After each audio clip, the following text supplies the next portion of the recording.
The thing about Platform 9 3/4 on the last day of term was that it was supposed to feel like relief. Harry knew this in the bone-deep way you know things that were never spoken aloud. That the smell of the Hogwarts Express meant summer, and summer meant getting out. He had pressed through that barrier every June for 4 years, trunk dragging, owl complaining, the castle receding behind him, with something between resignation and desperate anticipation. Get on the train, get to the Dursleys, endure. He did not feel that now. He moved through the crowd the way you move through something you can see but not quite process, each foot placed with the careful deliberateness of someone who suspects the ground may not hold. His trunk felt like it weighed twice what it had yesterday. His arms were doing the work without instruction from the rest of him. People kept appearing at the edges of his vision, families and students and owls and trunks and noise, and none of it resolved into anything meaningful because most of his attention was still in a graveyard in Little Hangleton. Cedric was dead. That sentence had not gotten any more manageable overnight. Harry had watched it happen. He had watched a man point a wand and say 2 words, and the world had become a different shape from the one it had been a second before, and that was approximately 14 hours ago by his best reckoning. His body had lain in the infirmary and conducted a thorough survey of its injuries while his mind refused to leave the graveyard. He was carrying Cedric here, in the station, in the same body that had brought Cedric home. That felt like the least useful thing he had ever known about himself. Ron found him somewhere in the middle of the platform, Hermione a step behind. Both of them looked like they hadn't slept either, which Harry noticed and then immediately felt guilty about, because what they'd been through last night was not what he'd been through last night, and he had no business counting them equal. "All right," Ron said. "Fine," Harry said. Ron's expression made it clear he wasn't fooled, and that he had made the deliberate choice not to say so. Harry appreciated that more than he had words for. Hermione's jaw was doing the thing it did when she had something to say, and was deciding whether this was the moment. She'd been doing it since the infirmary, since the corridor after Dumbledore's office, and he had been grateful for each time she'd concluded no. She reached out and squeezed his arm instead. He managed a nod. They stood in the particular quiet of people who have too much to say and not enough words for any of it. Around them, the station was loud, parents calling, trunks scraping on flagstone, an owl raising objections to something, and all of it was very far away. "Write to us," Hermione said finally. "As soon as you're there, so we know." Harry said he would. It was Fleur who stepped into his path about 30 feet from the train. He almost didn't recognize her, which was its own absurdity, because Fleur Delacour was not the kind of person you didn't recognize. She had long, silvery blonde hair that caught light in some prior agreement with it, and blue eyes that were not the color of anything ordinary. He had been peripherally aware of her existence for the better part of a year in the way you are aware of things that are directly in front of you. But she had her back to the train and her hands clasped in front of her in a way that didn't match the rest of her composure. Tight, not quite steady. Her face was doing something he had never seen it do before. She was watching him the way someone watches you when they were present for whatever happened to you, and they have not yet decided whether they have the right to say so. "Mr. Potter." Her English was precise, formal in a way that read as controlled rather than cold. "I wonder if I might speak with you before the train departs." Harry stopped. He had, he realized, completely forgotten about the second task. He recognized this as a somewhat extraordinary failure of memory, given that the second task was the occasion on which she had kissed him on the cheek in front of 300 people. But the months between February and June had contained a great deal of material, and Cedric was dead, and the graveyard was still present in the architecture of his mind, and somehow the second task had ended up buried beneath all of it. "All right," he said, not quite a question. Fleur nodded once. She said, "I am going to tell you something, and I would ask that you let me finish before you respond." He nodded. "In February," she said, "when you chose to retrieve Gabrielle from the lake, you did not have to do that. She was not your responsibility. She was mine, and I could not reach her. You reached her. You brought her to the surface." A pause, the kind that was not hesitation but precision. "I owe you a debt." "You don't. I would ask you to let me finish." He closed his mouth. "A life debt," Fleur said quietly, "is not a polite thing. I did not choose to owe it, and you did not choose to be owed it. That is rather the point of it. It exists regardless of what either of us might prefer." Something shifted in her expression. Not softened exactly, but allowed to be what it was for a moment. My family has extended an invitation. I have spoken to the relevant authorities. It is my intention to repay this debt by ensuring that you spend the summer in France as a guest of the Delacour household, rather than— She did not finish that sentence. Her gaze moved, briefly and precisely, toward the train. Harry stared at her. "This is not," she added, "a request." He processed that. He processed the fact that she had apparently managed it already, had spoken to people, had made arrangements, had done all of this while he was in the infirmary trying to remember how breathing worked, and that the relevant authorities presumably included Dumbledore, and Dumbledore had not stopped her, which meant he was being moved around a chessboard again. He recognized the sensation from 4 years of practice. Normally, it produced something between helpless fury and exhausted resignation, in whatever proportion the occasion required. This time, something else arrived first. He pushed it down immediately because it frightened him more than the fury or the resignation, which was precisely the problem with it. The thing that had been there for approximately 2 seconds before he covered it was something disturbingly close to relief. Not gratitude, not gladness, just the particular sensation of a weight lifting that you had not acknowledged you were carrying. He did not examine it. He covered it and moved on. "All right," he said. In the same voice he would have said fine, flat, not meaning nothing exactly, but not willing to mean anything aloud yet.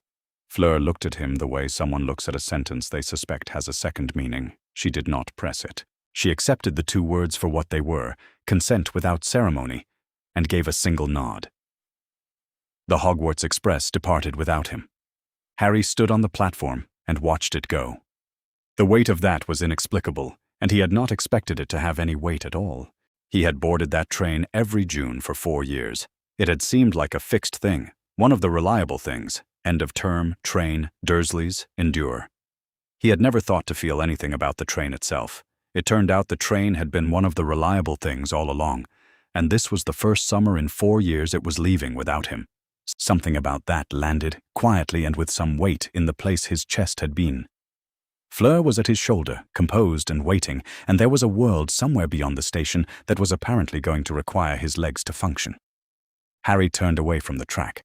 The letter from the French Wizarding Authority arrived between 7 and 8 o'clock, delivered through the formal diplomatic post between sovereign ministries, a channel that moved with the unhurried confidence of correspondence that knew it could not be turned away. Dumbledore read it at his desk while the portraits of former headmasters slept, or pretended to.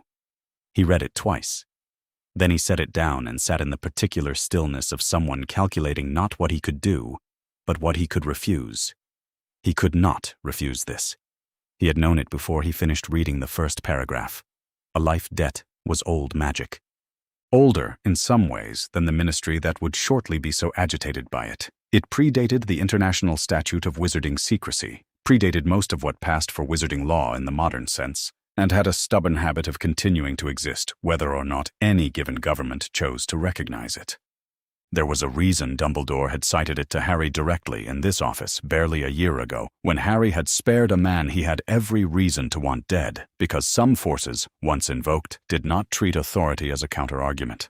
He thought about Privet Drive. He thought about the deliberate and specific shape of the protection he had built there in the autumn of 1981, in the weeks after everything fell apart, when he had looked at a sleeping infant and made a calculation that had felt, at the time, like the only possible one.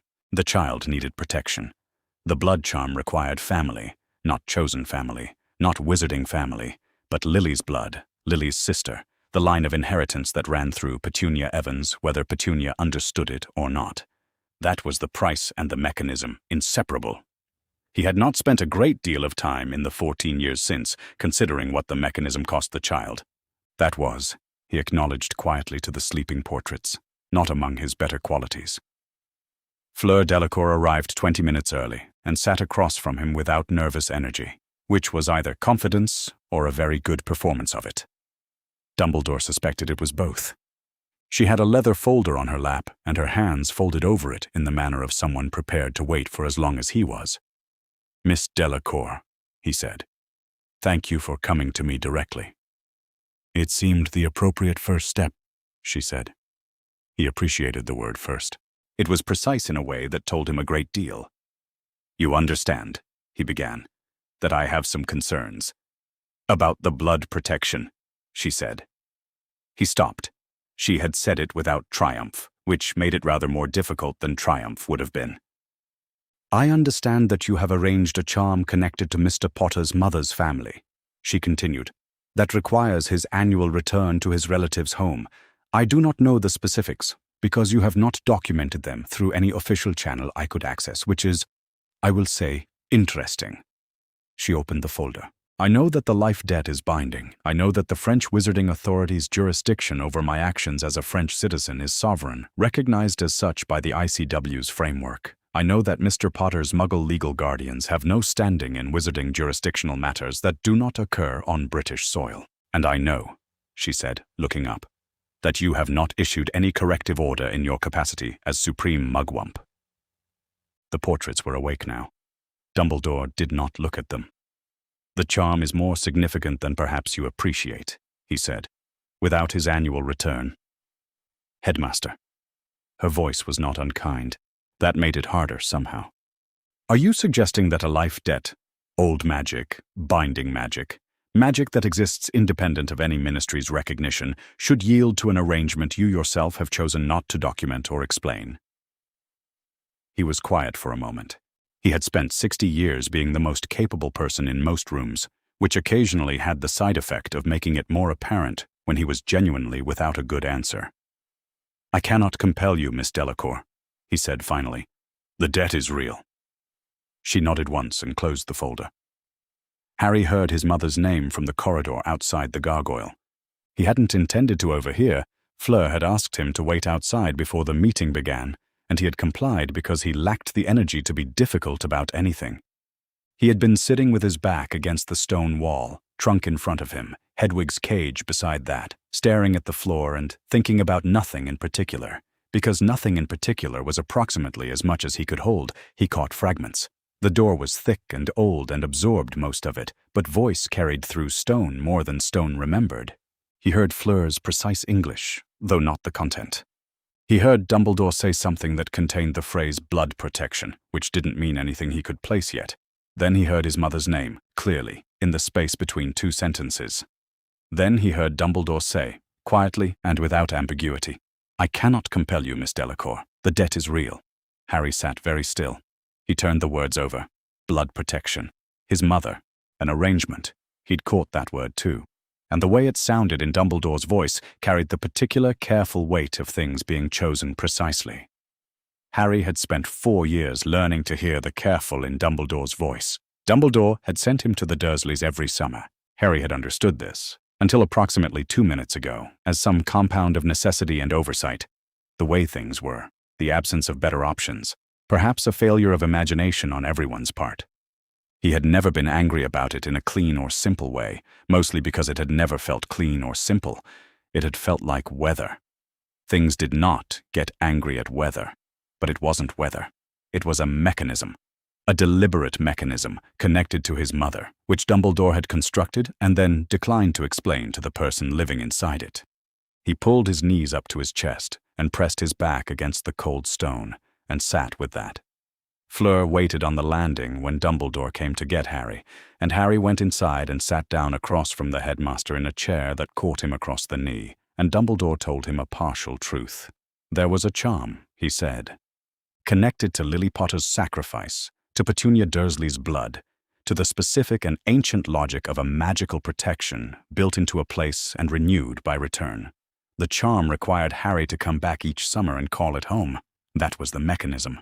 Without it, the protection decayed. Before September, before the school year began, Harry would need to return to 4 Privet Drive just once, briefly, just long enough, and it would hold for another year. He was sorry it had not been explained before now. Dumbledore was not cruel about it. He was also not as honest as Harry needed him to be, which was a different thing from cruelty and in some ways more difficult. Harry was quiet for a while. So I can go, he said. It is not quite as simple as, but I can go. The pause that followed was shorter than the first. Yes, Dumbledore said. Harry stood up. He did not say anything else, and Dumbledore did not ask him to. There was a quality to Harry's silences that had been developing since about year 2, and today it had a particular texture. Not cold exactly, but deliberate. He was choosing not to say things. Dumbledore had seen him apply it to reporters and antagonists. He had not expected to be its subject this soon, and found he could not argue with the choice. He watched Harry walk out and accepted that he had been the recipient of something he had earned. Harry followed Fleur across the grounds toward a stretch of lawn near the beech tree where something small and tarnished sat on the grass. An old compass, the kind that had been enchanted out of its original purpose.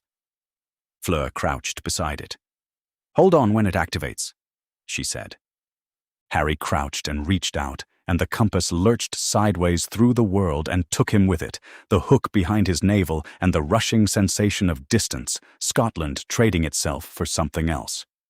He had looked back once, from the bottom of the castle steps, not at Fleur, who was already walking, and not at Hogwarts in any general sense.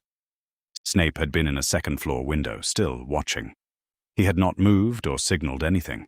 His dark eyes were unreadable at the distance, and his expression said something that Harry had not had time to translate before he looked away. He still hadn't worked out what it was. The notification arrived on Percy Weasley's desk at 9:30 on a Tuesday morning, routed through the interdepartmental owl post in an envelope stamped with the seal of the French Ministry of Magic, and Percy read it with the particular attention he applied to anything official, which was to say he read it twice through before he allowed himself a reaction. The reaction, when he permitted it, was a very small, very controlled intake of breath.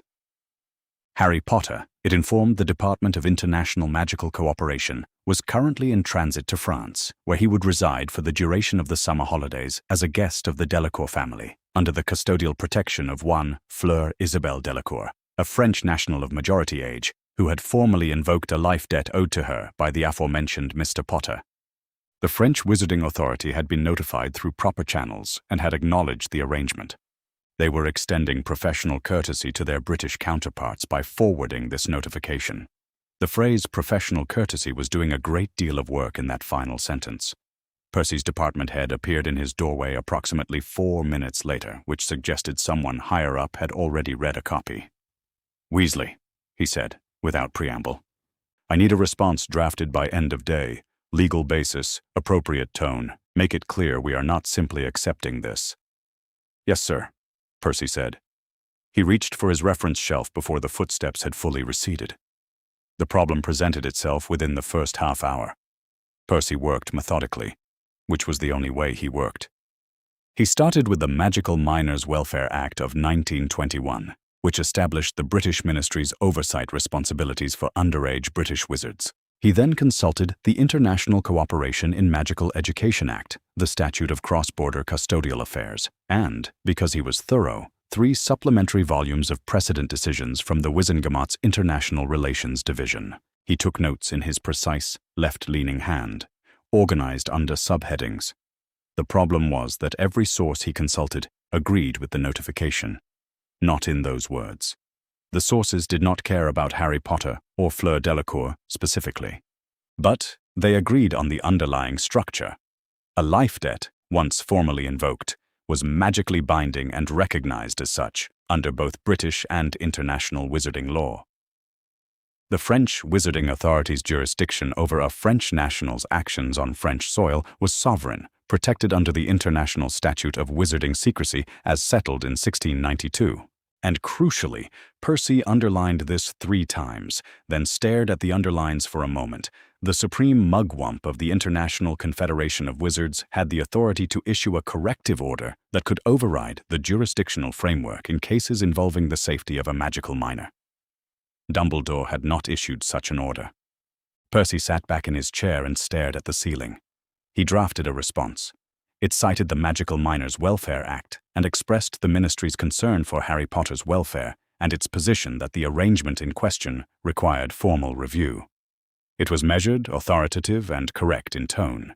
It was also, on reflection, built on a legal argument that would not survive a single challenge because the very act he was citing explicitly excluded situations where a binding magical obligation of the life debt category was in effect, and that exclusion was not ambiguous. He crumpled it and started again. The second draft cited the custodial rights of Harry Potter's designated Muggle guardians under the terms of his enrollment at Hogwarts. This one lasted longer. He got 3 paragraphs in before he found the relevant precedent that established that Muggle-side guardianship arrangements had no force in international wizarding jurisdictional disputes, a ruling from 1887 that had been tested 3 times and upheld on each occasion. The third draft he didn't finish. He got as far as the salutation before he accepted that there was no legal instrument available to him that would hold. He filed the 3 drafts in his bottom drawer, which he kept locked. Then he took out a clean sheet of parchment and wrote to his mother. He did not mention Harry by name, because his mother was sharp and he suspected she already knew. The Weasley family had a talent for knowing things that hadn't been announced yet, and given that Arthur worked in the misuse of Muggle artifacts office and Ron had been at Hogwarts the previous year, the likelihood that the family was already aware was very high. What Percy wrote instead was that he was dealing with an unusual regulatory matter involving cross-national jurisdictional precedent, and that he wondered, as casually as he was able to manage in writing, whether their father had ever had occasion to research the legal standing of life debts under the ICW's international framework. Arthur Weasley knew his way around obscure corners of both Muggle and wizarding law. If anyone in Percy's immediate circle had encountered this question before, it would be him. Percy signed it with his name, addressed it to the borough, and then did not use a ministry owl. He used his own, Hermes, who arrived at his window ledge at 12:10, looking pleasantly self-important. Percy tied the letter to his leg and watched him disappear. It felt slightly strange, sending it from the office. He had been careful, since starting at the ministry, to keep the 2 things separate. Cornelius Fudge arrived at 3:20. He came in person, which Percy noted but did not react to visibly, because reacting visibly to the Minister for Magic appearing in one's office doorway was not the impression Percy intended to give. Fudge was a stocky man in his 40s with a fondness for lime green bowler hats that Percy had always found puzzling from a professional image standpoint. And today, the hat was present, and the expression beneath it was not one Percy had seen before. Tight, controlled in the way that things are controlled when the effort is showing. "Weasley," Fudge said, "the Potter situation. What have we got?" Percy chose his words carefully. "I have reviewed the available legal precedents thoroughly, Minister," he said. "I have not been able to identify a legal instrument that would compel Mr. Potter's return under the present circumstances, given the binding nature of the life debt and the French authorities' jurisdictional standing." Fudge's expression did something complicated. "Look harder," he said. "I have been thorough, Minister." Percy held his gaze, which was the more difficult part. "I thought it might be useful for you to review the sources I consulted directly, so that you might see where the difficulty lies." He opened his bottom drawer, removed the 3 drafts, and placed them on his desk alongside the 5 legal volumes he'd marked. "The relevant exclusions are flagged in red." There was a pause in which Fudge looked at the stack of materials and did not reach for them. "I see," Fudge said. And then, "A formal notice of objection, Weasley, based on the minor's British citizenship by end of day." "Yes, Minister." Fudge left without thanking him. Percy drafted the notice in 40 minutes. It was accurate about what it claimed and careful about what it didn't. It cited Harry's status as a British magical minor and the ministry's stated interest in his welfare, and it expressed a formal objection to the arrangement on those grounds while very carefully not making any legal claim that the French authority would be able to dismantle in a single paragraph, because that would be embarrassing, and Percy had his professional reputation to consider even when he was being told to send something he knew would not work. He sent it through the official channel at 5:15. Then he gathered his things. He was almost out of the building when he stopped, turned around, and went back to his desk. He took out a fresh sheet of parchment and wrote a second letter, this one to his mother properly. Not about legal precedents, but about whether everyone was all right, whether she'd heard anything, whether there was anything he should know. He wrote it quickly, which was not his usual mode, and when he read it back it sounded more like Ron than like himself, which he found briefly mortifying and then found he didn't care about as much as he'd expected. He folded it, wrote her name on the outside, and then stood at his desk for a moment with it in his hand. He put it in his breast pocket. He went home. The portkey deposited them in a field. Harry had a second of disorientation, the particular breathless wrongness that followed every portkey arrival. and then the world settled into grass and pale sky and the smell of something warmer and drier than anything he associated with June in Britain, and he registered, standing in that field, that he had never been outside Britain before in his life. He hadn't known he'd noticed that until it was no longer true. It was the light, mostly, or the quality of it, the way it sat on the grass differently, the way it made shadows that leaned at a different angle than he was used to. He stood in the field and looked at it for a moment while Fleur tucked the compass into her bag. He could not have explained what he was feeling. It was not happiness. It was something more like the first breath after a long time of breathing shallowly, which might have been France or might have been the alternative to Privet Drive. And at this particular moment he couldn't tell the difference and didn't suppose it mattered. They walked. Or traveled. In some way he didn't pay close attention to, through a landscape that was warmer and wider than the Scotland he'd left that morning, rolling and dry-grassed with the occasional cluster of trees cutting the horizon. Fleur was quiet beside him, which he appreciated because she seemed to understand, without being told, that he didn't have the energy to perform being all right for someone he barely knew. She asked him once whether he'd eaten. Yes, he said. Automatic, the reflex. She looked at him in a way that communicated clearly and without comment that she did not believe him, then reached into her bag and produced a bread roll and a small wedge of cheese wrapped in cloth. She held it out. He meant to say he was fine, actually, but the words didn't make it out because his body, which apparently had opinions of its own on the matter, reached for the food without consulting the rest of him. He ate while walking. The bread was very good. He remembered to say thank you only after he'd finished the cheese, which was slightly past the optimal moment for it. She said nothing. She looked somewhere ahead of them at the landscape. He was, he decided, going to count that as a kindness. The Delacour home appeared around a curve in the path without warning. Harry's first impression was of white walls and a red roof, and the particular untidiness of a garden that was growing in the way it pleased, rather than the way anyone had arranged it. Flowers encroaching on the path and something with broad leaves spilling over a low stone wall.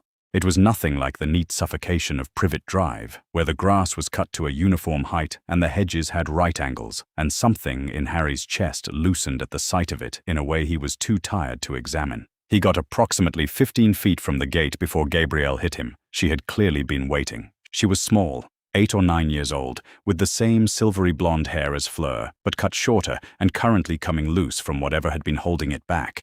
And she crossed the distance between them at a speed Harry wouldn't have predicted from her size and threw her arms around his middle with the breezy, total confidence of a child who did not see any reason whatsoever why this would be unusual.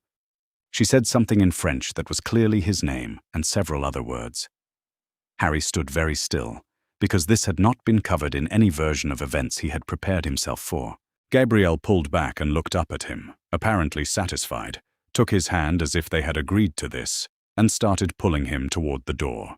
He went, because his capacity for resistance was at a low point, and also because she was very small, and he would have felt like a complete idiot to refuse.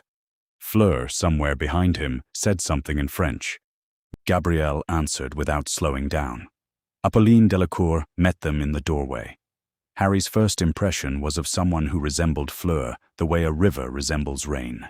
The same essential quality, the same silvery blonde hair, and the same uncanny ease of presence that Villa inheritance carried, but with an authority to it that came from somewhere other than youth.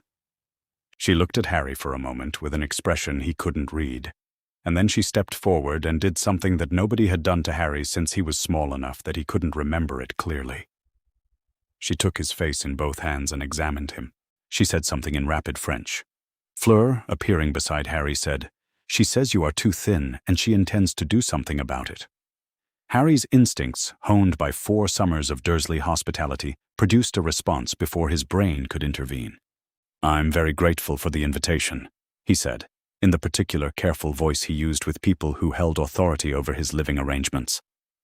"Thank you for having me. I'll try not to be any trouble," Fleur translated. Apolline replied at some length. "She says," Fleur said with a slight pause that might have been hiding something, "that you sound like someone who has never been a guest before." Harry did not answer that, because there was no answer to it that was both true and something he wanted to say. Apolline patted his cheek once and stepped back to let them in. Monsieur Delacour was in the kitchen, where he appeared to have been doing something with a great deal of fresh vegetables and had not let the interruption slow him down significantly. He was a short, round man with a neat, pointed beard and the particular quality of warmth that expressed itself in action rather than words. Before Harry had fully crossed the threshold, he had a glass of something cold pressed into one hand, and Monsieur Delacour was shaking the other with both of his, nodding vigorously in a way that communicated welcome rather than needing to be translated. Harry said, "Thank you again." His voice did the careful thing again. Monsieur Delacour either did not notice or did not care, which amounted to the same effect, and went back to his vegetables. Gabrielle, who had not released Harry's hand, tugged him sideways toward the stairs. His room was on the upper floor at the end of a short corridor. It had whitewashed walls and a wooden floor and a bed with a blue cover and a window that looked out over the back garden where something was flowering in yellow and the afternoon light was coming in at a long, low angle. The window was the thing he came back to. It looked out. It let light in, not because it had to, not because the Dursleys had weighed whether it was worth the heat. It was just a window doing what windows do, and the light was doing what light does, and neither of them required his permission or his gratitude or his explanation of why he deserved to have them. He sat on the edge of the bed and did not move for a long time.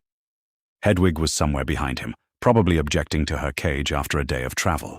He should write to Ron, who would be worried. He should write to Hermione, who would already be researching. He should write to Sirius, who was somewhere in hiding and to whom he owed approximately 3 letters already. He would write all of them. Tomorrow. He would write them tomorrow. Tonight he sat in the room with the window and the light and the sound of someone, Apolline probably, or Gabrielle, moving through the house below with no particular urgency, and he let himself be in a place that was not Privet Drive, and he did not ask himself yet what it meant that this was harder than he'd expected. Harry was awake before anyone else, which was not a choice so much as a habit he had never successfully broken. At the Dursleys, sleeping past 6 invited consequences.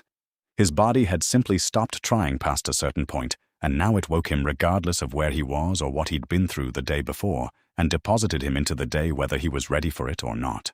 He found the kitchen by following the logical assumption that it would be at the back of the house, and stood in the middle of it for a while, looking at the shelves and the hanging pots and the particular comfortable disorder of a room that was used constantly and seriously, which was different from the Dursley kitchen in the way that lived in was different from maintained for appearances. He did not know where anything was. He also did not, he discovered, know the French for any of the things he was looking at. He was still standing there when Apolline came downstairs. She found him in the middle of the kitchen, neither touching anything nor explaining why he wasn't, and she looked at him with the expression of someone who understood immediately and had decided not to remark on it. She put the kettle on, then made coffee in a small metal pot he would later learn was called a cafetière, and she poured 2 cups and set one in front of the chair across from hers and sat down. Harry sat down. They did not talk. Apolline had the particular quality of silence that was not expectant. It did not require filling. It did not tilt toward speech. She drank her coffee and looked at the window, and after a while the kitchen started going lighter around them, and Harry drank his coffee and did not feel, for the first time since the graveyard, that he was performing being acceptable for an adult who might at any moment decide he wasn't. It was the most comfortable silence he had ever been in with anyone above the age of 15. Gabrielle arrived at 7:30 with all the energy of someone who had never lost it, and she had apparently made a decision in the night because she sat down across from Harry with a crayon and a piece of paper and announced something in French with the confidence of someone delivering a settled plan. She says, Fleur translated from the doorway, that she is going to teach you French. I don't think I'm a very fast learner, Harry said. Gabrielle looked at him expectantly. She was, as it turned out, a terrible teacher. She was impatient and easily distracted, and she corrected his pronunciation by repeating the word louder, on the theory that volume was the primary barrier to comprehension. She had opinions about the correct way to hold his mouth for certain vowel sounds, and expressed them by demonstrating and then pointing at him until he copied her, at which point she would dissolve into laughter at the result. She was absolutely delighted when he got things wrong, in the way that very young children are delighted by things that are funny rather than things that are kind. And she laughed without any of the meanness he'd learned to associate with being laughed at, which turned out to be a distinction that mattered a great deal. By the end of the morning he could say bread and window, and a phrase that Gabrielle had spent 20 minutes teaching him with great solemnity, and which he was fairly sure, based on her expression when he used it, did not mean what she'd told him it meant. He filed that away. Lunch was loud. The Delacour table conducted its conversations in overlapping layers, which Harry had not encountered before, at the Dursleys, Mealtimes were organized by who was allowed to want things, and at Hogwarts the volume was general rather than familial. Here it was specific. Gabrielle interrupted her father to disagree with something. Her father interrupted back with what appeared to be an equally held opposing view delivered with enormous warmth, and Apolline commented from her end of the table in a tone that suggested she found them both somewhat predictable and not unamusing. Harry took very little of everything, as a matter of automatic habit, and ate that quietly. He noticed after a few minutes that Fleur had shifted the serving dish nearest her to sit closer to his side of the table. She had not announced this or looked at him while doing it. She had simply moved it during a moment when the conversation ran in the other direction, and then continued eating. He took a bit more. She said nothing about that either. He wrote the letters that afternoon, sitting on the windowsill in his room with the light coming in at the long summer angle it had here. He wrote to Ron first, because Ron would be worrying in the particular artless Weasley way that was very easy to visualize and therefore difficult to leave unaddressed. He kept the letter short and factual and said he was fine, which was approximately 30% accurate but would serve. He wrote to Hermione next, knowing she would not be satisfied with fine and would research the entire matter of life debts and French wizarding jurisdiction and send him back something 17 pages long with footnotes, which was actually a comfort in its own way. Then he started a letter to Sirius. He wrote the date and then his name and then Dear Sirius. And then he sat with the quill over the parchment for a while. The problem was not that he didn't know what to say. The problem was that he didn't know how to explain the thing he was trying to say, which was that he was, improbably and for reasons he couldn't quite account for, something that felt like all right, not healed, not fixed. Cedric was still dead and Voldemort was still restored and the graveyard was still in him the way things got in when they happened right in front of your eyes. But the all right was there anyway, underneath and alongside all of that, which made no sense given that 3 days ago it had not been there at all. He couldn't figure out how to write that down in a way that wasn't either alarming or inexplicable, so he set the letter aside and told himself he'd finish it tomorrow. The evening found Fleur on the front steps. Harry had come down for water and found everyone else apparently in bed, and then found her when he stepped outside to look at what the sky did here at this hour, which turned out to be a lot of stars and less ambient light than he'd expected.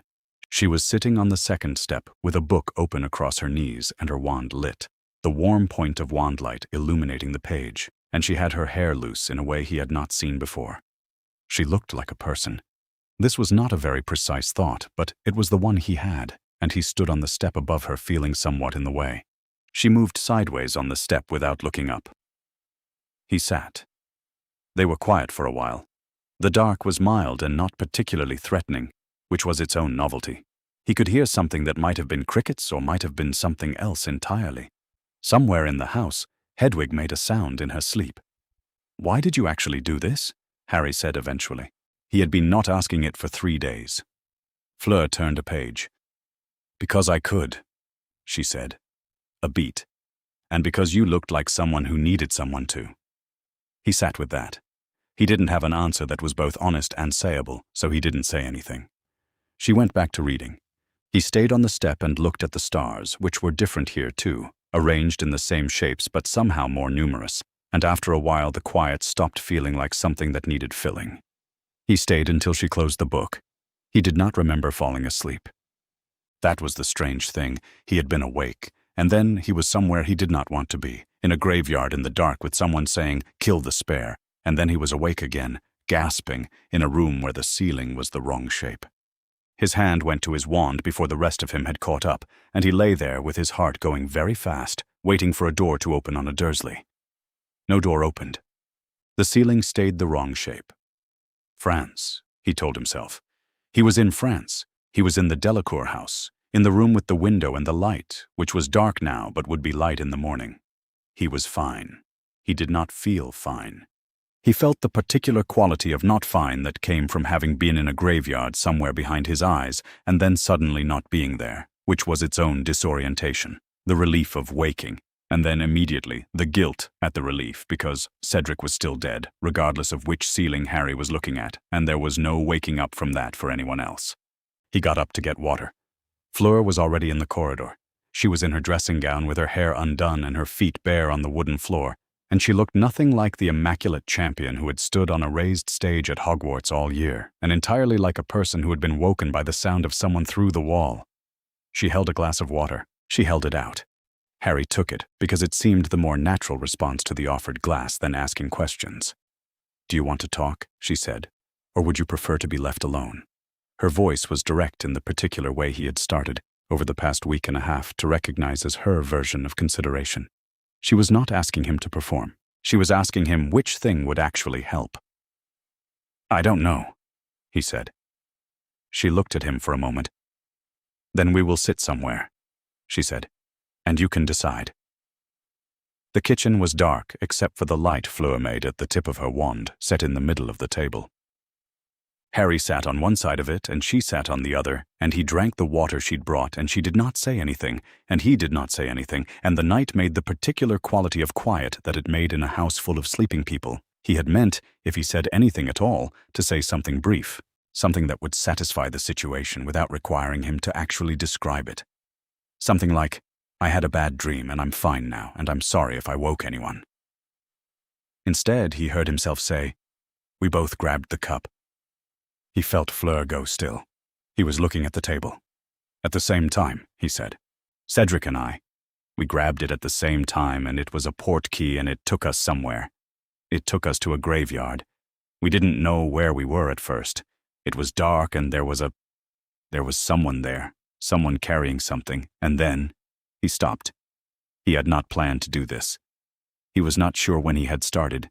He started again at the beginning. The maze, the hedges closing in, the sounds from other parts of it, the cup at the center, Cedric saying, "Take it together on the count of 3, because it was a Hogwarts tournament, and they were both Hogwarts champions, and that seemed like the right thing to do." Harry said yes. They counted, they grabbed it. He told her about the graveyard, about the cold and the darkness and the headstone with a name on it he hadn't been able to read in time, about the thing in the bundle that Pettigrew, Wormtail, was carrying, the small, horrible thing in the cloth, and the words it said. About Cedric looking at him, and Harry looking back, and neither of them understanding fast enough, and then the voice saying, "Kill the spare and the green light," and Cedric on the ground. Just like that. Just that quickly. 1 second alive and looking at him, and then on the ground. Harry's voice had gone somewhat flat by this point. He noticed this at a distance, the way you notice things about your own body that your body has decided to do without you. He kept going. The cauldron. Pettigrew's hand. His own blood. His arm. The knife. Voldemort coming out of the cauldron in a body.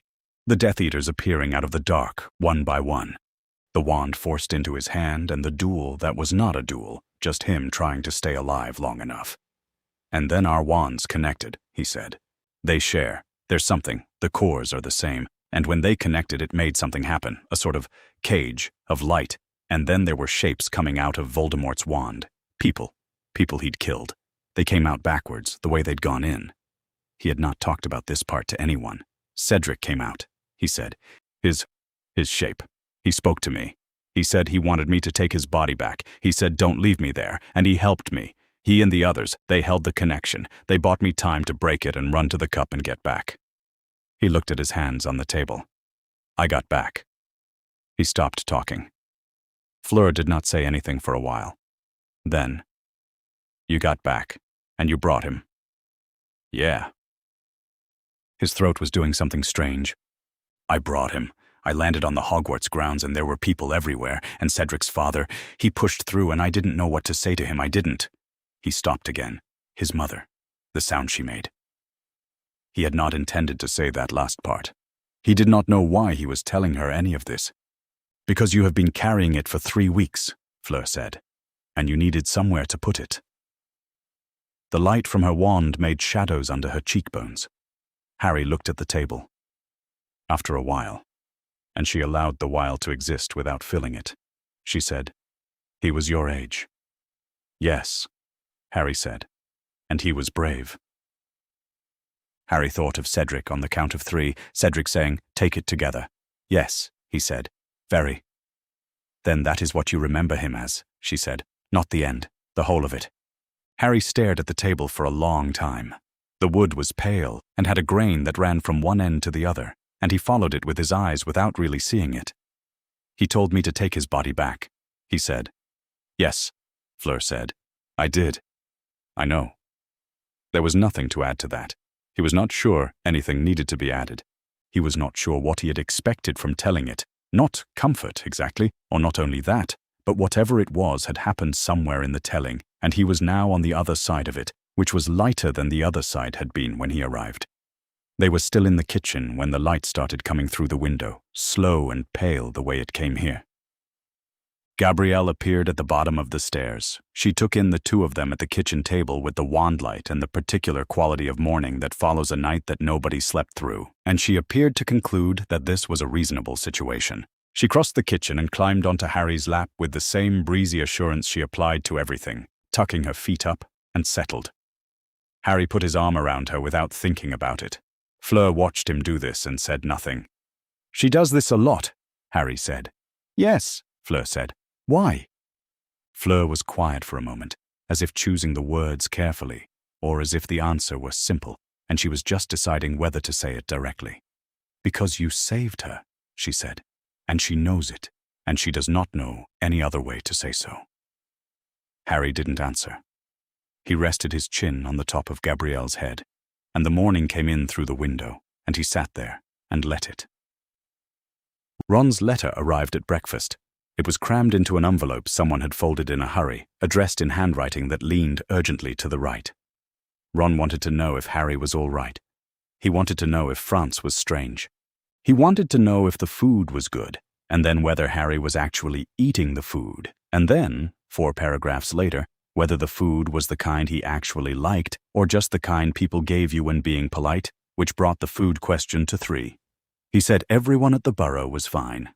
He said Ginny said to say she hoped Harry was doing well, which Ron had included but clearly found embarrassing to relay. Harry read it twice. The kitchen was quiet, Gabrielle asleep, the Delacours in the garden, the morning not yet requiring anyone to do anything. He read Ron's letter in that quiet, and something that had been tight in his chest for 3 weeks loosened slightly. Ron had asked about the food 3 times. He was, he realized, sitting in the French kitchen, the early light doing what it did here, almost amused, not entirely, but in the vicinity. Hermione's letter arrived 20 minutes later. It was 6 feet of parchment. He measured by habit, having developed an eye for it over 5 years of knowing Hermione. It covered the legal foundations of life debt recognition in international wizarding law, the 1692 statute's implications for French sovereignty, 2 separate precedent cases from ICW records, and a section on what she called the logical inconsistencies in the ministry's custodial argument, footnoted on a separate parchment attached with a small clip. He put the footnote parchment down. He looked at the clip. She had gotten a book from somewhere. There was no question. He sat with the 2 letters on the table and felt the first clean breath he'd had in days that wasn't about appearing to be fine. Ron asking about food, Hermione footnoting her own footnotes. Everything approximately as it had always been. Bill arrived at 4 in the afternoon. Harry was in the garden when he heard the path, a footstep with a particular casual confidence, the step of someone who had been many places and found most of them manageable. He turned around, tall, long red hair tied loosely back with the specific unstudied quality of hair that had been at the mercy of various desert winds. He was somewhere in his mid-20s, and he moved like someone who had been in a lot of difficult situations and had learned, not through carelessness but through experience, that looking relaxed in them was more useful than looking worried. Bill Weasley clapped Harry on the shoulder. No ceremony, just the easy warmth of someone who had calibrated the moment and landed it correctly. "Ron told me about France," he said. "Thought I'd have a look." "You came from Egypt," Harry said. "I did." "That's not on the way." Bill considered this. "Don't tell Mum." Harry didn't smile. He came close. The gap had narrowed considerably from 2 weeks ago. Fleur came around the corner from the house and stopped when she saw them. Bill stopped mid-sentence. He had been saying something about Gringotts. Harry had been tracking most of it. And there was a beat, brief, visible only if you were looking for it, in which he took in what he was seeing and sorted himself.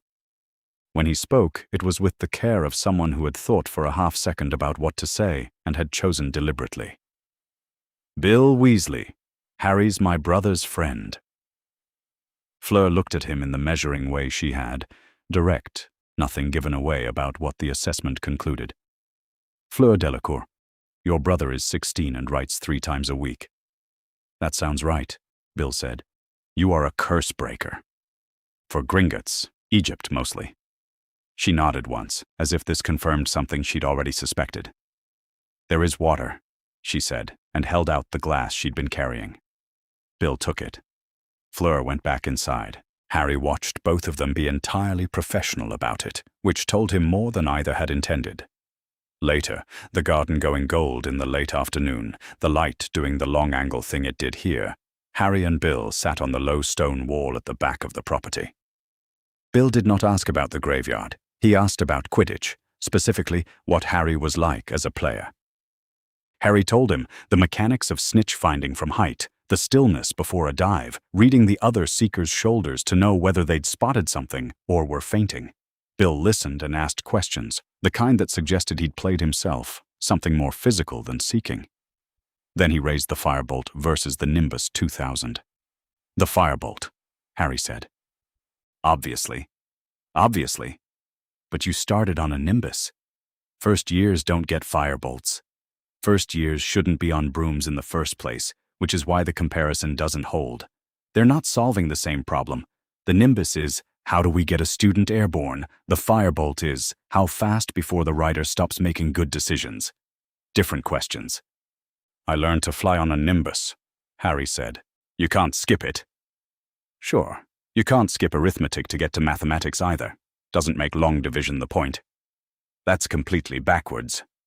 Bill looked at him with the expression of someone who had made an argument for pleasure rather than victory, which Harry recognized from every Weasley dinner he'd attended. "Maybe," he said. "You're a decent seeker, though, from how you describe it." "Youngest in a century," Harry said, and then felt immediately strange about having said it. "I know," Bill said without weight. "Charlie told me." They were quiet for a moment. "You've been talking for 20 minutes, Bill said, "and I don't think you've remembered once to hold yourself carefully." Harry considered this. He hadn't. He'd been talking about brooms, and hadn't braced himself once the whole time. "That's what you lot do," he said. "Mostly," Bill said. Dinner was loud the way Delacour dinners were always loud, running on several parallel tracks at once. Bill and Fleur argued about something Harry could not entirely follow, moving between English and French and back, neither conceding, both somehow simultaneously combative and civil. Apolline found this funny in the quiet way she found things funny. A slight lift at the corner of her mouth, a comment that made Fleur's expression tighten slightly. Monsieur Delacour watched Bill with an expression Harry couldn't categorize. Not unfriendly, not quite approving, something between. Gabrielle had been waiting. She let the conversation settle into a pause and leaned across the table to address Bill with great solemnity. Harry knew that expression by now. He kept his face very still. "Would you like to know the French word for excellent?" she said. Bill looked at her with the attention of someone who had younger siblings and had read the expression correctly. "Sure," he said. She told him a word. Harry was almost certain it was the same word she'd taught him in his first week, which he had subsequently used in conversation with Fleur, who had gone briefly expressionless in the way that meant she was suppressing something. Bill tried the word in a sentence. Gabrielle applauded with genuine enthusiasm. She then explained that he had a natural gift for languages and demonstrated several additional applications, all of which Harry now doubted entirely. Fleur looked up from her plate. She looked at Gabrielle, who was coaching Bill's pronunciation with the patience she reserved for things she found secretly hilarious. Then she looked at Harry. For a moment, just that. She looked very nearly as if she might smile.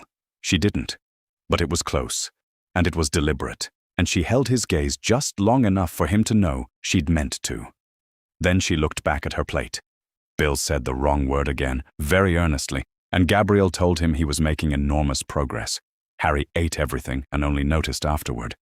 The kitchen was warm and the conversation ran around him, and he was in it. Not adjacent to it, not performing being in it. The distinction was not something he had words for yet, but he could feel the shape of it. He thought about Ron's letter, asking about the food 3 times, and thought, I should write back and tell him. Hermione's 17-page letter arrived on a Wednesday. Harry knew it was 17 pages because she had numbered them in the top right corner, in the small, precise figures she used when she wanted something to be referenced later. The subject was life debts under international wizarding law, and she had organized it into 4 sections with headings, which meant she had made an outline before writing the letter. which meant she had treated this the way she treated essays with actual marks attached. He found this both predictable and, in a way he was finding difficult to articulate, one of the more comforting things that had happened to him since June. Section 1 covered life debt mechanics and why they were magically binding rather than merely legally binding, with 3 citations he recognized from research she must have done at the Hogwarts Library before the end of term. Section 2 was the ICW jurisdictional framework. Section 3 was the Statute of Wizarding Secrecy and what it established about national ministries' sovereign authority over their own citizens' actions. Section 4 was the specific status of an informal guardianship claim under French wizarding law, which she concluded was unenforceable against the life debt on any grounds she had been able to locate. At the bottom of page 17, in a postscript, she said she had discussed this with Ron, who had told the Weasley household, and that Fred and George were taking bets on whether the ministry would try to arrest Fleur, and if so, how long it would take her to dismantle them. She said she had declined to participate in the betting pool but thought their estimated odds were probably in the right range. Harry read this twice and was, for the second time in as many weeks, almost something that could be called amused. He was still holding the letter when the second owl arrived. Sirius's letter was short. It was also, Harry recognized at once, in the code they developed last year, not complicated, just a consistent substitution he'd memorized, and it said, once decoded, "Well done for getting out. Don't tell Dumbledore I said that. Are you safe?" Right back. That was the whole letter, no other contents. Sirius had always written short when he was worried and long when he wasn't, which meant he was worried.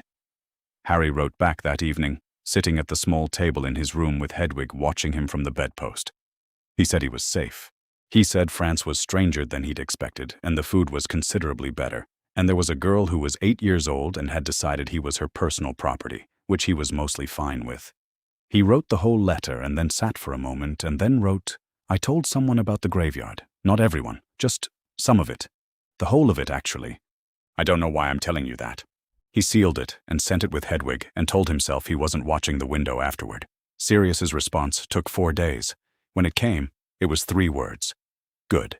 You needed to. Nothing else. And then his signature in the slightly cramped way he wrote when he was being casual about something that mattered to him. Harry folded it into his notebook. He didn't write back yet. He thought he might not need to, which was its own kind of answer. The ministry notice arrived on a Friday afternoon, delivered through the French Wizarding Authority's postal system, in an envelope bearing 3 different official seals. Fleur was in the kitchen when the owl came. She took the envelope from the window ledge with the same composure she applied to most things and opened it at the table, and Harry, who had been eating an apple in the chair by the window, watched her read it. He could not tell what she thought of it from her face, which was very still and precise in the way her face was when she had already considered the thing in front of her and was now simply confirming her prior conclusion. "They have cited 3 statutes," she said, still reading. "2 of them I know." She turned the page. "Yes. And the 3rd. Is it bad?" Harry asked. She considered this for a moment. "No," she said. "They are citing what they have. It is just not very much." She set the letter down on the table with the slight deliberateness of something being filed away rather than disposed of, and went to the desk in the corner of the kitchen that held the household correspondence, and she took out a clean sheet of parchment. She wrote her reply at the kitchen table. Her handwriting was very precise and very fast. The pen moved with the efficiency of someone who knew exactly what they wanted to say and was in the process of saying it, rather than someone composing. Harry watched from the window chair and did not speak because her silence had the quality of concentration rather than the quality of wanting company. She wrote 3 paragraphs. She signed it. She read it back once, changed 1 word, and then set down the pen. "Would you like to read it?" she said, "before I send it?" It was not phrased as "would you like this?" It was phrased as the other thing, the offer to be included. Harry stood up and came to the table, and she turned the parchment so it faced him. He read it. The first paragraph cited the binding nature of the life debt and its recognition under both British and international wizarding law. The second paragraph cited the ICW's jurisdictional framework and the French Wizarding Authority's sovereign standing over the actions of French nationals on French soil. The third paragraph noted that the supreme mugwump of the International Confederation of Wizards held the authority to issue a corrective order in matters involving the welfare of a magical minor, and that no such order had been issued. Harry recognized this from Dumbledore's silence at the end of the Chapter 2 meeting. the thing that had told Fleur she'd won, and that therefore no external instrument existed to contest the arrangement. It ended with a sentence Harry read twice before continuing. "Mr. Potter is here as a guest of this family and of this nation's magical jurisdiction, and he will remain here for as long as he chooses and the life debt requires. Britain has no standing in this matter." He read it a third time. He handed it back. "You wrote, 'Britain has no standing,'" he said. "Yes," she said. In the official reply, "Also yes." He thought about this. "Can you do that?" She looked at him, the level look, the one that was not unkind but did not soften things for convenience. "I just did," she said. She rolled the parchment and sealed it and sent it with the household owl before the light changed, and Harry stood at the kitchen window and watched the owl go and stayed there for a while after it was gone. He was still on the porch 2 hours later when the evening started going pale. He had been thinking about the letter, about the sentence at the end of it, and what it meant that Fleur had written it in precisely those words and had not changed them in her second read or her word substitution, which meant the words she'd wanted were the words she'd used. He had spent 4 summers at Privet Drive because there was no legal instrument that could compel the ministry to treat him any differently. He knew in a vague way that Dumbledore thought about this, had made arrangements, had calculations in place, had reasons. Dumbledore was the most powerful wizard he knew, and probably one of the 3 or 4 most powerful wizards alive.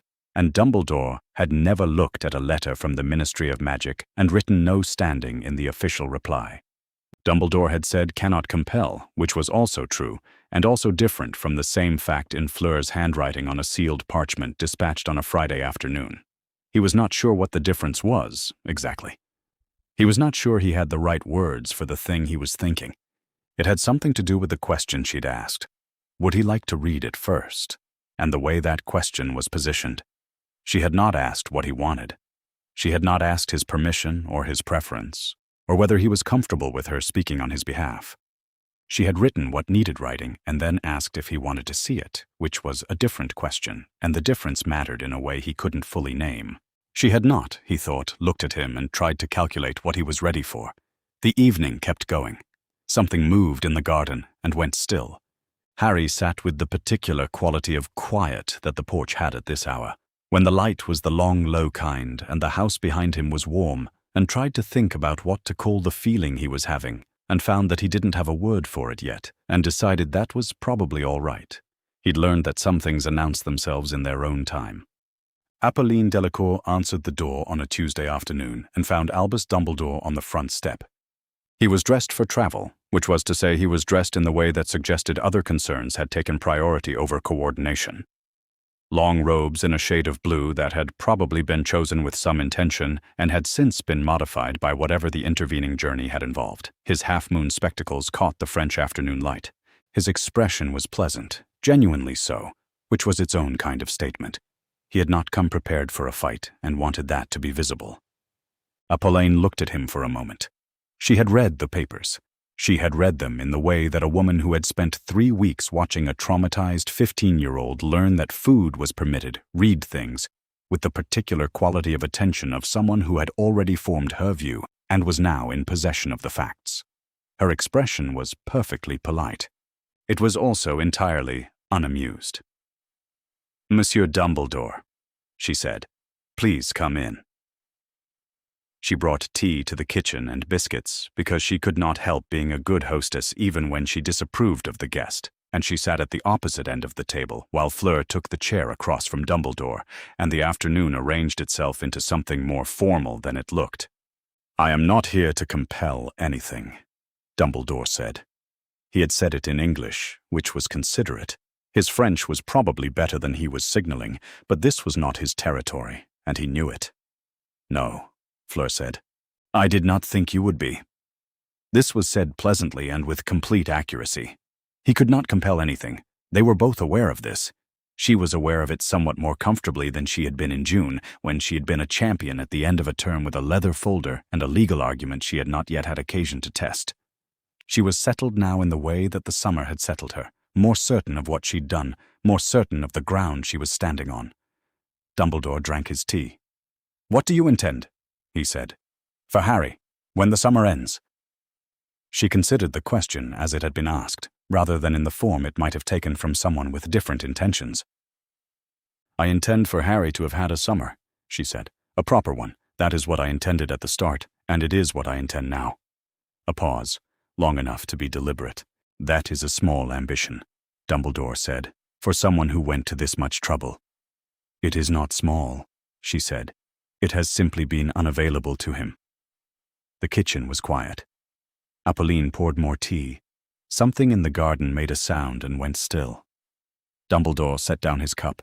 He said, "May I speak to Harry?"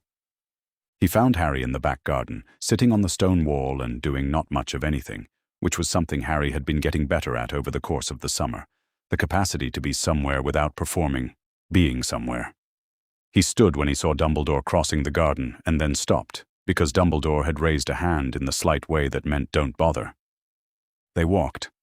The garden was wide at the back, running into something that might have been a small orchard or might have been the beginning of somebody else's land. The line was unclear. Dumbledore seemed content to let the walking happen for a moment before speaking. "I owe you an explanation," he said. Harry had expected a number of openings, not that one. Dumbledore told him about the blood charm, not the partial truth he had offered in June, not just the mechanism and the requirement, but the rest of it, why and how, and what it was built from.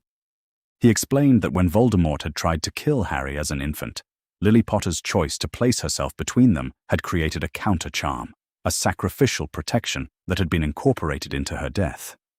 He explained that when he had placed Harry with Petunia Dursley, Lily's blood, her closest remaining family, he had sealed a specific version of that protection into the house.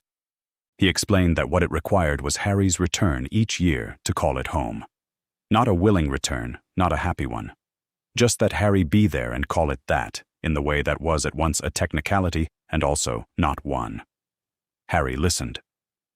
He stood in the French garden in late July and listened to the most complete explanation of his own circumstances that he had ever been given by the adult most responsible for them, and when Dumbledore was finished, he was quiet for a moment. "So, every summer you sent me back there," Harry said. "It was for this." "Yes," Dumbledore said. There was something strange about hearing it said, simply. It had always been just how things were. Summer at the Dursleys. No explanation offered or anticipated. No mechanism visible. It had felt like weather. Now it had a structure, a logic, a name for the magic it was built from, and the structure did not make it easier. In some ways it made it less easy, because weather you couldn't argue with, but a choice that someone had made and then not explained could be examined. "Did you ever think," Harry said, "about what it was like for me?" The pause that followed was the most honest thing Dumbledore had done all summer. He did not reach for an answer quickly. He did not deflect into the larger picture, or the war, or the necessity of the protection. He sat with the question for long enough that it became clear he understood exactly what it was asking, and he answered it as such. "Not adequately," he said. "No."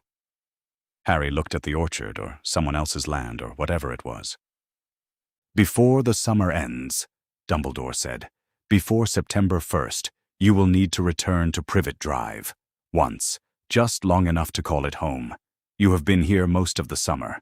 The distance from the charm is not undoing it, but it must be renewed before autumn. After that, it will hold." Harry thought about this. He thought about the house at the end of Privet Drive with its right-angle hedges and its maintained-for-appearances kitchen, and the room where his things were kept in the locked cupboard under the stairs, and then moved to the slightly better room after that, and the 4 summers of learning to be small enough not to require anything. He thought about what it would cost to go back once, briefly, and call it home. Just that, just the words, or the thought, or whatever the magic required, and then leave again. He thought about the alternative. "Just once," he said. "Just once," Dumbledore said. "I can do that," Harry said.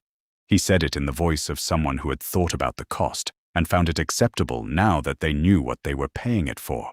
It was different from the voice he would have used in June, which would have been the voice of someone with no information being asked to comply.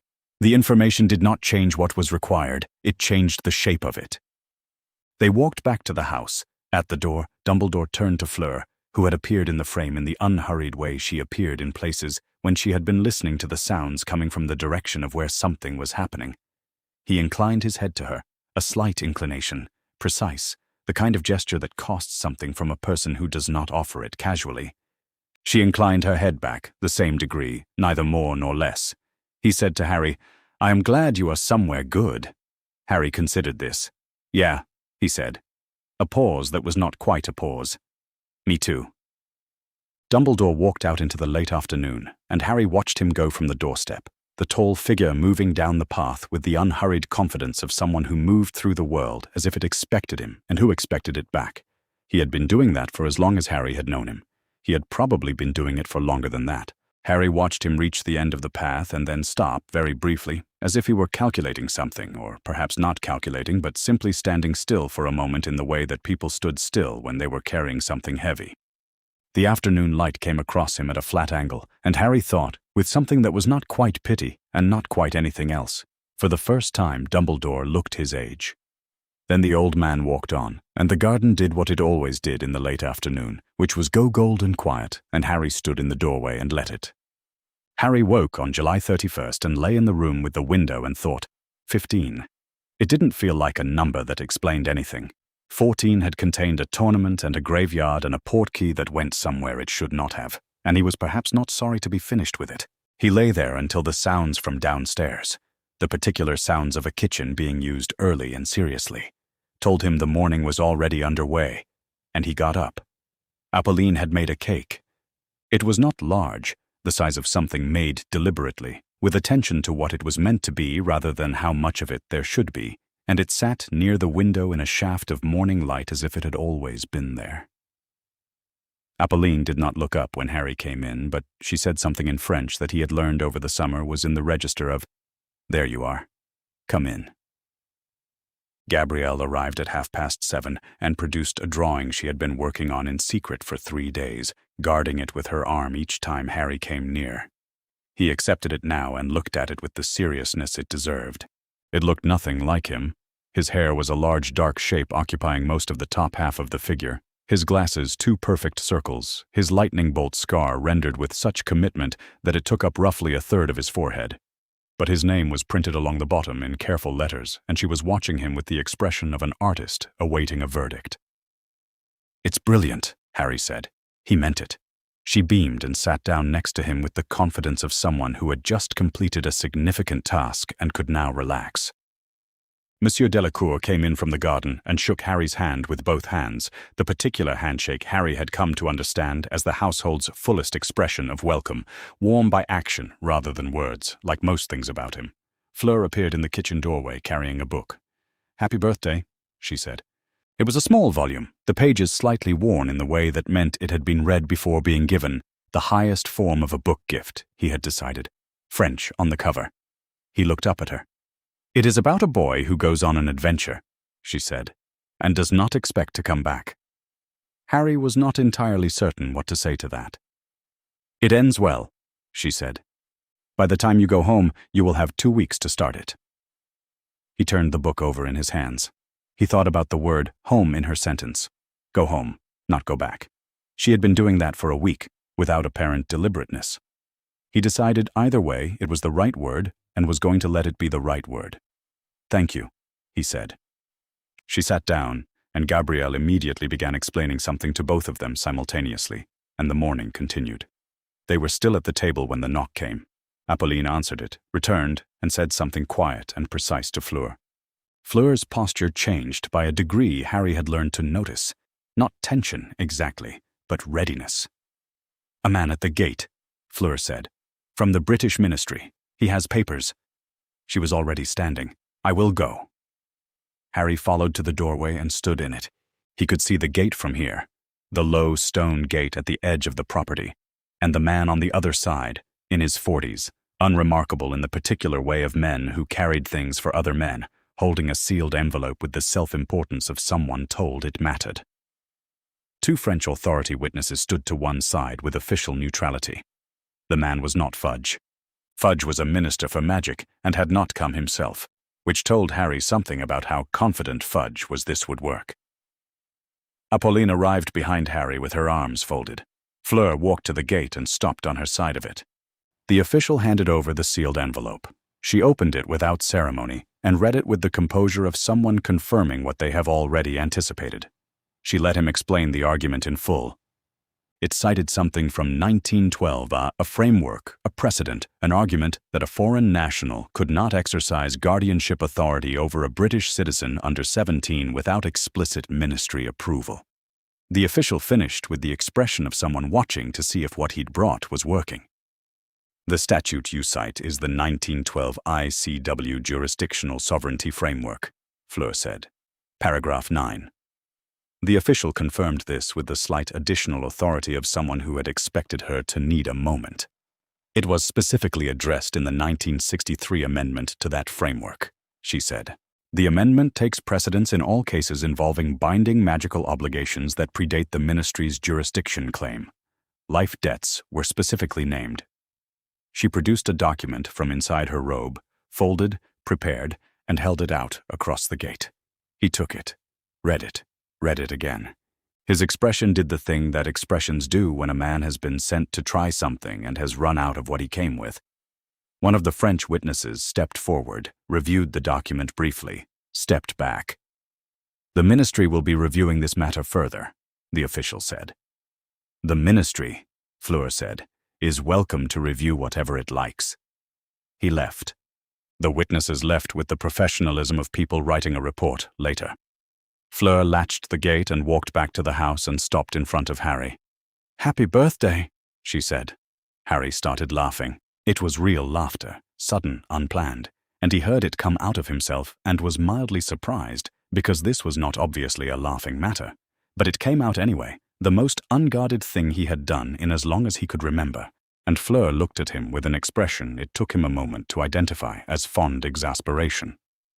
"You had the amendment," he said when he could speak. "I had the amendment 3 weeks ago," she said. He processed this. "You were waiting for them to use the 1912 statute." She looked at him. "I was not," she said with great precision, "not waiting for it." He laughed again. Apolline said something from the doorway that made Fleur close her eyes briefly in the manner of a person being dignified in the face of their mother. That night, the kitchen was full. Bill had come back, finding reasons to be in the region, which everyone at the table was being very tactful about, and argued with Fleur through most of dinner in the specific heated and somehow enjoyable way they had found for it. Gabrielle sang at some point, a French song Harry didn't know, with complete commitment and no sense that an audience was required. The cake was brought out with a mild family disagreement about candles that was resolved in Gabrielle's favor. Harry looked around the table. Gabrielle's drawing was propped against the salt cellar where he'd put it so he could see it. Fleur's book sat to one side of his plate. Bill was telling Monsieur Delacour something about Egypt, and Monsieur Delacour was listening with the genuine interest of someone who loved a story about a place he hadn't been. Apolline watched Bill with the same careful, unreadable expression her husband had used the day before, not unfriendly, not yet decided. Fleur caught Harry looking around and said nothing. She just looked at him for a moment in the way that didn't require a response and wasn't requesting one. He was 15. He was 15 in a kitchen in France with a drawing that looked nothing like him and a book in a language he was starting to learn and people who had sung for him and argued through dinner and shaken his hand with both hands. He had been 15 for one day and most of it had been this. He had not been 15 anywhere that felt like this. He had not been any age particularly, anywhere that felt like this. He thought about the book. A boy who goes on an adventure and does not expect to come back. It ends well. He thought, all right, something like that. He finished the last of his cake, and Gabrielle whispered to him that her father loved secret passages, and the evening went on the way it went, warmly, without asking his permission. He had been in France for nearly 2 months. He knew the house now in the way you came to know a place when you stopped being a visitor inside it, not through learning it deliberately, but through accumulation, through the specific weight of weeks. He knew that Gabrielle took her breakfast in 2 separate stages, cereal first and then whatever was on the stove, and that she needed 20 minutes to become fully conversational in the mornings. He knew that Apolline hummed when she thought no one was listening, something low and tuneless that happened in the back half of the house. He knew that Fleur read until very late and turned out her light when she heard someone step in the corridor, which Harry had discovered by accident one night on the way to get water and had not mentioned to her. He knew the good walking path and the part of the garden that went into shade in the afternoon, and which shelf in the sitting room had the books worth coming back to. He knew that Bill's owls to Fleur had, over the past 3 weeks, stopped being about Harry at all, and that Fleur received them without comment in the way she received things she was pretending to find unremarkable. He knew where the good coffee was kept. He had not known any of these things in June. He told Fleur on a Wednesday, in the kitchen, in the late morning when the house was quiet around them. He said he needed to go back to Privet Drive. Just for a day, and then he'd come back for the last week. He told her why. Dumbledore, the blood charm, what it required, the full shape of it. He had not told her this before because he had not had the words for it in June, and then later because the summer had been its own thing, and he hadn't wanted to put that particular shadow on it. He had them now. She listened without interrupting. He had learned over 2 months that this was how she listened when she was paying close attention. Not silence as absence, but silence as presence, the kind that made room for what you were saying. When he finished, she said, "And after? I come back here," he said, "for the last week. And then? Hogwarts." She nodded. A brief pause. "Good," she said. He looked at her. "Good? You belong there," she said. "It does not mean you do not belong here also." He sat with that.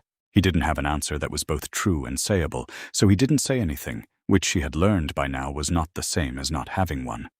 He went on a Thursday. He took the portkey alone.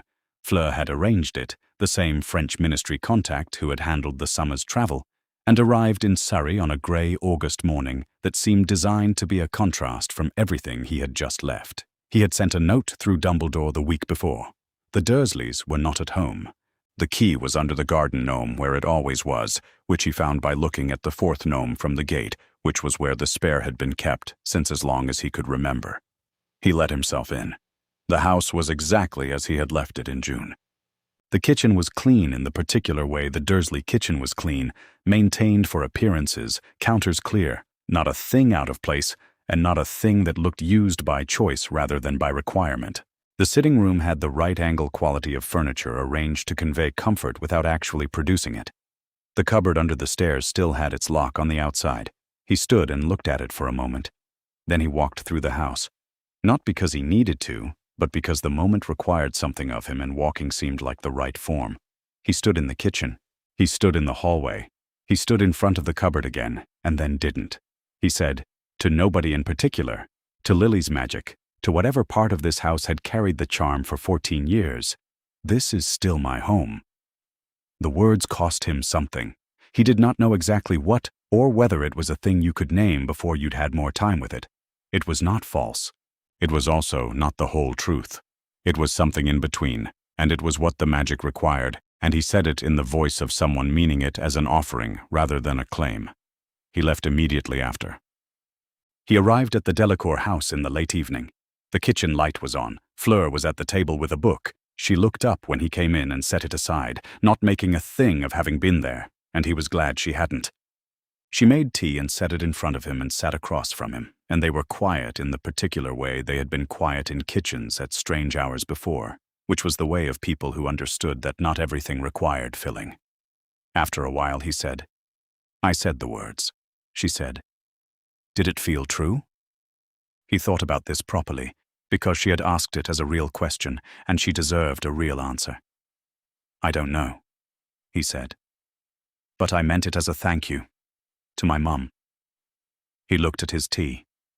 She made a choice when I was 1, and the magic she put into that choice has been keeping me alive ever since, even inside a house where nobody wanted me there, so I said the words. It seemed like what she would have wanted to hear. Fleur was quiet for a moment.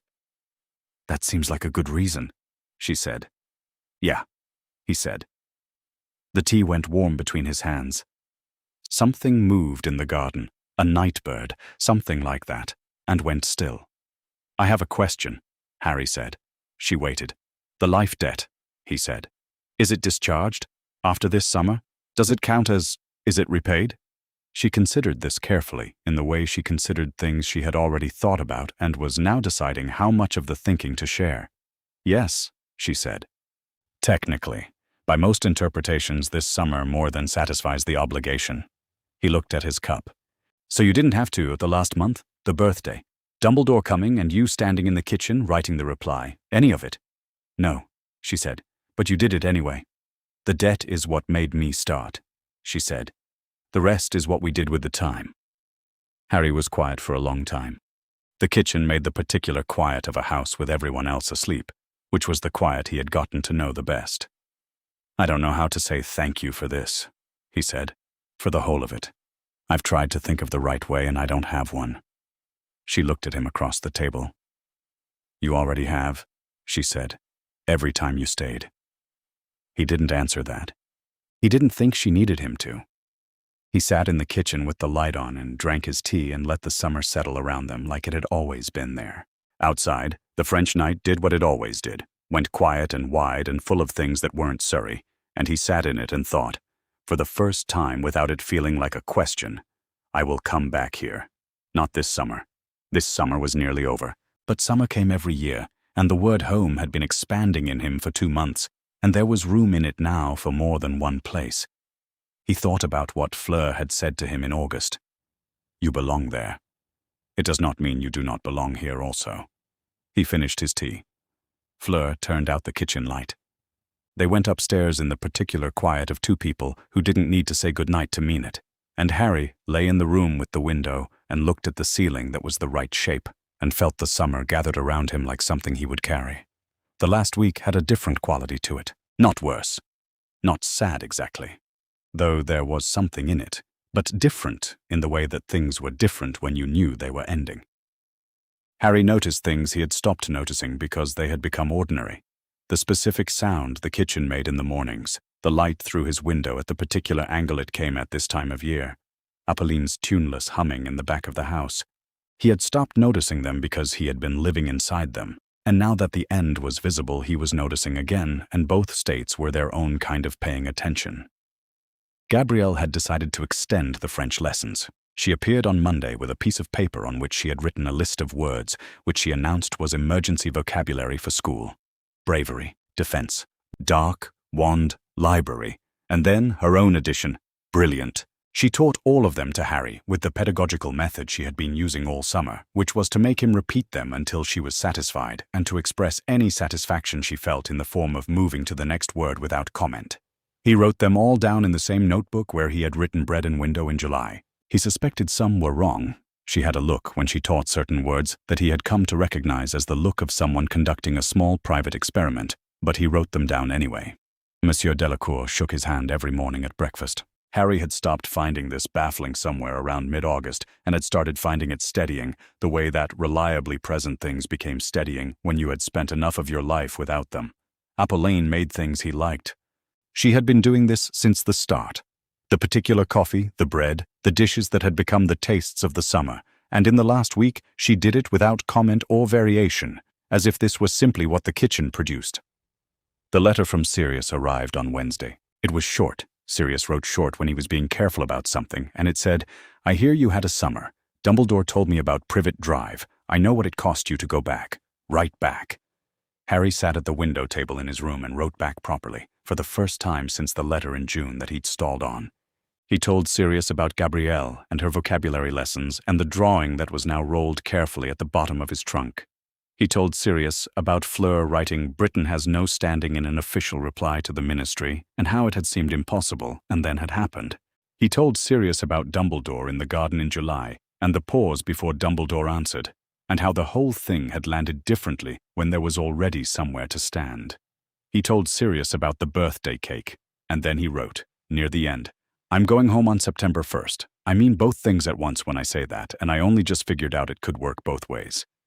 He thought about explaining more and decided Sirius would understand, because Sirius had always understood things Harry hadn't had to finish. He sealed it and sent it with Hedwig, who departed with the self-importance of an owl who had been indoors for 3 days.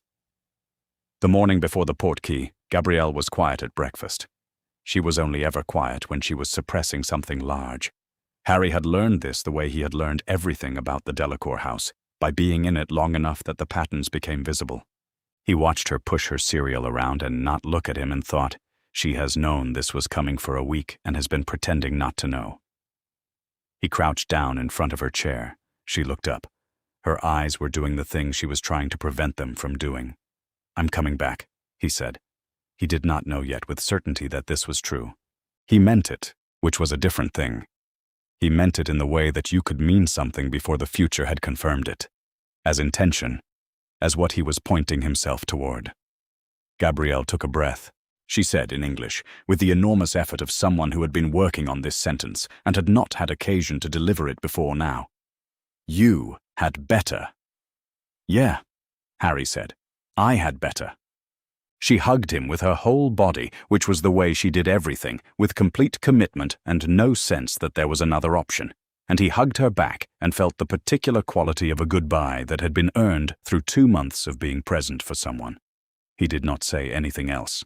He didn't think anything else was needed. The portkey was at 11. Harry came to the door with his trunk, Hedwig riding on top of it in her cage with the long-suffering patience of an owl accustomed to travel. Fleur was at the door. She looked at him. He looked at her. There was a moment, just a moment, in which she reached up and straightened his collar, the small, efficient gesture of someone who had been quietly straightening things for him all summer without counting or announcing it. Her hand was there, and then she stopped when she understood what she was doing. Neither of them said anything about this. He said, "I know what you did." "I know you do," she said. "It was more than the debt." She looked at him steadily. "It was." "Next summer," he said. Not a question. "Next summer," she said. Also, not a question. He picked up the handle of his trunk. She stepped aside to let him through the doorway, and he went out into the French late summer morning, which had the quality of things being both fully themselves and also nearly over, which was its own kind of beautiful. He did not look back. He didn't need to. He carried it with him. Platform 9 3/4 was exactly as it always was, the steam and the noise and the particular organized chaos of a September morning when several hundred students were attempting to board a train simultaneously. Harry came through the barrier and stood in it for a moment, letting his eyes adjust. Ron found him first, or possibly threw himself at him first, which was nearly the same thing. He had grown over the summer in the Weasley way of growing, suddenly and apparently all at once, and the impact nearly knocked them both sideways. "You're here," Ron said. "You're actually here. I don't know what I thought." "I said I was coming," Harry said from somewhere against his shoulder. "Yeah, but you were in France." "I'm aware." Hermione arrived 40 seconds later with a list of questions she managed to deliver while simultaneously hugging him. Fred and George appeared from somewhere in the crowd and demanded to know whether French witches were fundamentally different from British ones, which Ron shouted at them about while Harry was still being hugged. Neville emerged from behind a luggage trolley and said hello in his quiet way, which was somehow easier to receive than all of the other things. Ginny gave Harry a look that communicated relief and embarrassment about the relief in equal measure. Harry looked at all of them. He found a compartment. They piled in, Ron opposite him, Hermione immediately producing something to read, Neville with his grandmother's list of what he was meant to remember about the term. Fred and George had apparently already found someone else to be Fred and George at. The train began to move, the platform sliding past the window, and Britain came back into view in the particular way it did from the Hogwarts Express, green and wide and very familiar. He was not afraid of it. He did not know what 5th year would ask of him. The graveyard was still in him, the way it would always be in him now. Voldemort was restored, and the Ministry didn't believe it, and Cedric Diggory was dead, and nothing about any of that had changed over the summer. He knew this. He had known it all summer, alongside everything else. It had run underneath the kitchen mornings and the French lessons and the book from Fleur that he had started and was carrying in his bag. He knew what he carried into it now. He had 2 months of proof that the world was larger than the things it had done to him. A drawing in the bottom of his trunk with his name on the bottom and a scar that was too large. Fleur's handwriting saying, "Britain has no standing in a document filed with the French Wizarding Authority." Sirius, writing, "I hear you had a summer." The particular two-handed handshake of a man who expressed warmth by action. The train moved, and Ron asked him something about Quidditch, the Chudley cannons probably, which Ron always returned to eventually. And Harry answered and felt beneath the talking, both the pull of France still warm behind him and the pull of this forward ahead of him, and found that having both was not a contradiction. He had thought it would be. He had thought home was a word with one address. He looked out the window at Britain coming back and thought, All right.